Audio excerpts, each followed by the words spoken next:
آج میں موجود ہوں ریاض العلوم مدرسے میں، اور آج کی شخصیت نے مجھے انوائٹ کیا ہے، وہ حضرت عمر فاروق رضی اللہ عنہ کی 50th جنریشن ہے۔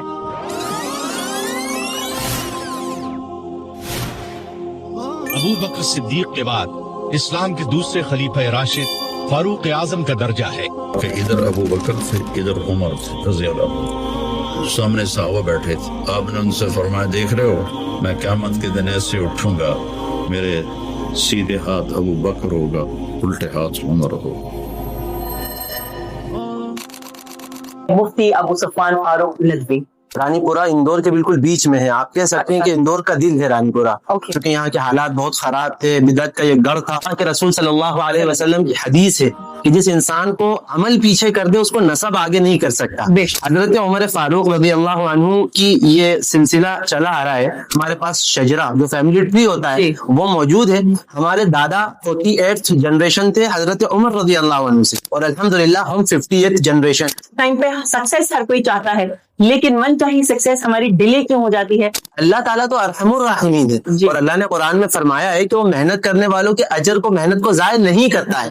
آج میں موجود ہوں ریاض العلوم مدرسے میں، جو کہ اندور کے کھجرانے علاقے میں 1962 سے اسٹیبلشڈ ہے۔ اس کو بڑے مدرسے کے نام سے بھی جانا جاتا ہے، اور آج جو شخصیت نے مجھے انوائٹ کیا ہے وہ حضرت عمر فاروق رضی اللہ عنہ کی 50th جنریشن ہے۔ And this is what makes my today's guest special on my platform Ignite with Lubna Firdaus، اور ان کا نام ہے مفتی ابو صفوان فاروق ندوی۔ تو بنا کسی ڈیلے کے انہی کی زبانی ہم سمجھتے ہیں ان کے بارے میں، ان کے خاندان کے بارے میں، اور اس مدرسے کی بنیاد کے بارے میں۔ السلام علیکم رحمۃ اللہ وبرکاتہ۔ وعلیکم السلام ورحمۃ اللہ وبرکاتہ۔ ہم آپ ہی کی زبانی جاننا چاہیں گے مدرسے اور آپ کے بارے میں۔ سب سے پہلے تو میں آپ کا بہت شکر گزار ہوں کہ آپ ہماری دعوت پر مدرسے تشریف لائے اور آپ نے ہمیں اس کا موقع دیا۔ مدرسے کا جہاں تک تعلق ہے تو ہمارے دادا حضرت مولانا ابو البرکات صاحب فاروقی ندوی مدنی رحمۃ اللہ علیہ، جو سب سے پہلے انہوں نے اپنی پڑھائی کا جو آغاز کیا تو وہ دہلی سے کیا، اور وہاں پر انہوں نے حفظ مکمل کیا۔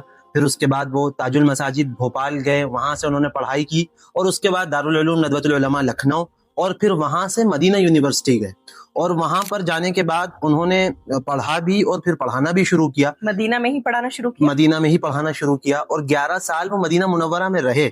ان کے استاد خاص طور پر حضرت مولانا سید ابو الحسن علی حسنی ندوی رحمۃ اللہ علیہ، انہوں نے ان سے کہا کہ آپ اپنے ملک میں جا کر کام کریں۔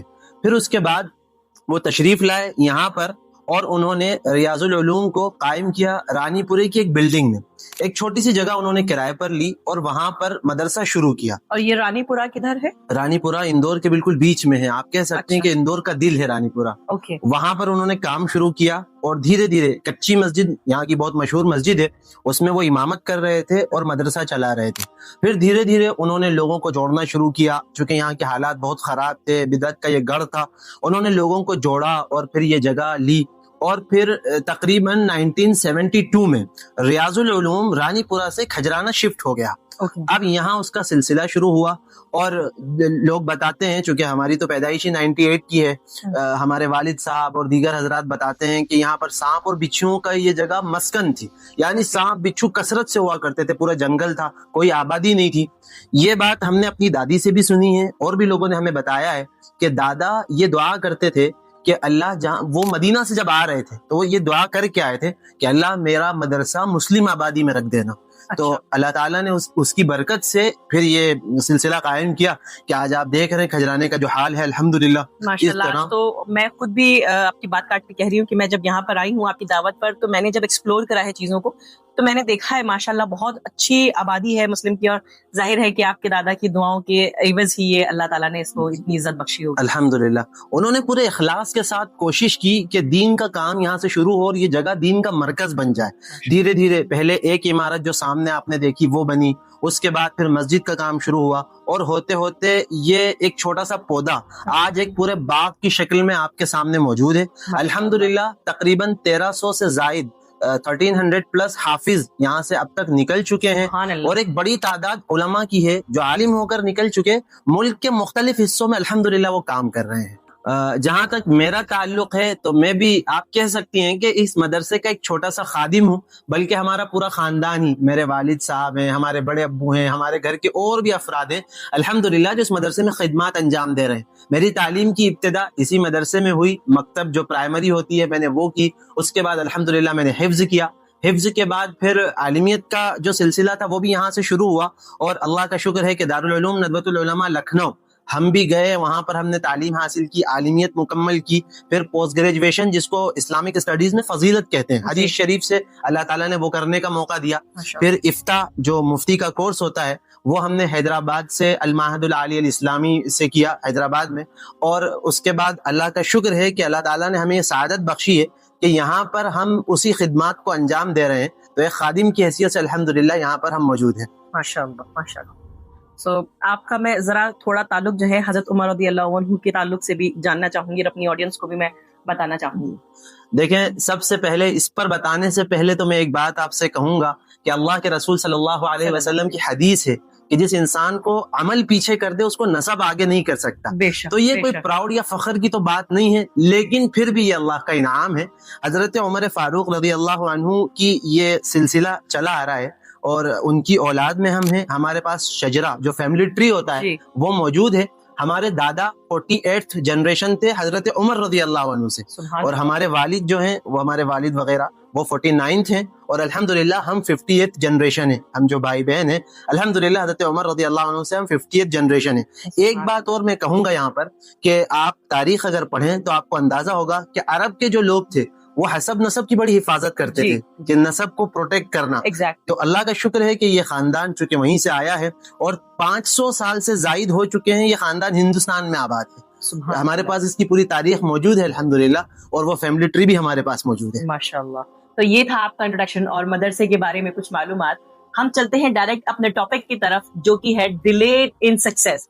آج کے ٹائم پہ سکسیس ہر کوئی چاہتا ہے، لیکن من چاہی سکسیس ہماری ڈیلے کیوں ہو جاتی ہے، اس کو ہم کچھ سوالوں کے ذریعے جاننا چاہیں گے، اور ان کے جواب جو ہیں قرآن سے اور آپ کی حکمت کی روشنی میں ہم سمجھیں گے کہ کس طریقے سے ہم چیزوں کو بہتر کر سکتے ہیں اور سکسیس کی طرف آگے بڑھ سکتے ہیں۔ تو صفوان بھائی، میرا پہلا کویشچن جو ہے آپ سے وہ یہ ہے کہ اللہ تعالیٰ ہماری کامیابی کو ڈیلے کیوں کرتا ہے؟ آپ کو پتا ہے کہ قرآن مجید ہمیں موٹیویٹ کرتا ہے کہ ہم کچھ کریں، ہم اچیومنٹس لیں، ہم کامیاب بنیں۔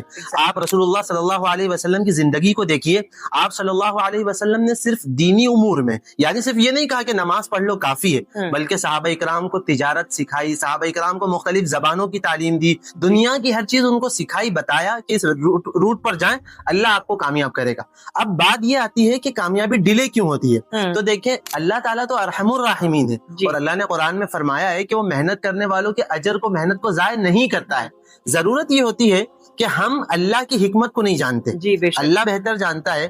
ہو سکتا ہے، یہ بات قرآن میں بھی موجود ہے سورۃ البقرہ میں، کہ ہو سکتا ہے تم کسی چیز کو مانگ رہے ہو، پسند کر رہے ہو، اور وہ ابھی تمہارے حق میں بہتر نہیں ہے، اگر تمہیں مل بھی گئی تو تم اسے سوار نہیں پاؤ گے، اسے رکھ نہیں پاؤ گے، اس کو اویئر اس کو نہیں کر پاؤ گے۔ پریپیئر کرتا ہے اللہ تعالیٰ چیزوں تو اللہ تعالیٰ ہمیں پریپیئر کرتا ہے، یہ ڈیلے نہیں، یہ پروٹیکشن پلان ہوتا ہے اللہ تعالیٰ کا۔ اور کبھی ایسا بھی ہو سکتا ہے کہ ہم جس چیز کو مانگ رہے ہیں وہ ہمارے لیے ہارمفل ہو، انسان ہے اس کو تو نہیں پتا نا کہ کون سی چیز ہارمفل ہوگی، تو اللہ تعالیٰ کہتا ہے صبر کرو، انتظار کرو، میں اس سے بہترین تمہیں عطا کروں گا، اور اللہ تعالیٰ عطا بھی کرتے ہیں۔ اور آپ کو پتا ہے ایک انٹرسٹنگ بات کہ جو دعائیں آپ نے کی تھیں اور ڈیلے ہوا، وہ ساری آپ کے اعمال نامے میں نیکی کے طور پر لکھ دی جاتی ہیں۔ ماشاءاللہ ماشاءاللہ، جی سبحان اللہ۔ یہ بہت ہی بہترین آنسر تھا کہ اللہ تعالیٰ ہمارے یہ جو چیزیں ہیں یہ ہمارے لیے پروٹیکشن پلان ہے، اور مین وائل ہم اس کے لیے دھیرے دھیرے تیار بھی اللہ تعالیٰ ہمیں کرتا ہے، اور پھر کامیابی انسان کو ملتی ہے بے شک اللہ۔ تو میرا جو نیکسٹ کویشچن ہے بھائی وہ یہ ہے، آج کی جنریشن کو دیکھتے ہوئے کہ ہم لوگ جو ہے قدر اور محنت کو کس طریقے سے بیلنس کریں۔ ہم لوگ بچپن سے یہ سنتے آ رہے ہیں جو تمہاری تقدیر میں ہوگا وہ تو تمہیں مل ہی جائے گا، لیکن اس چکر میں ڈیمیج یہ ہوا ہے کہ بہت سے لوگ محنت کرنے سے گھبراتے ہیں، تو اس چیز کو کیسے بیلنس کیا جائے، تقدیر کو اور محنت کو؟ اور اس سلسلے میں ایک بات میں خاص طور پر کہنا چاہوں گا کہ رسول اللہ صلی اللہ علیہ وسلم ایک مرتبہ صحابہ اکرام کے درمیان آئے تو وہ تقدیر پر بحث کر رہے تھے، تو آپ صلی اللہ علیہ وسلم ناراض ہو گئے اور منع کیا۔ البتہ جو بات محنت اور قدر کی ہے، تو دیکھیں قرآن مجید کے اندر یہ بات اللہ تعالیٰ نے ارشاد فرمائی ہے سورہ نجم 27ویں پارے میں کہ وَأَن لَّيْسَ لِلْإِنسَانِ إِلَّا مَا سَعَىٰ،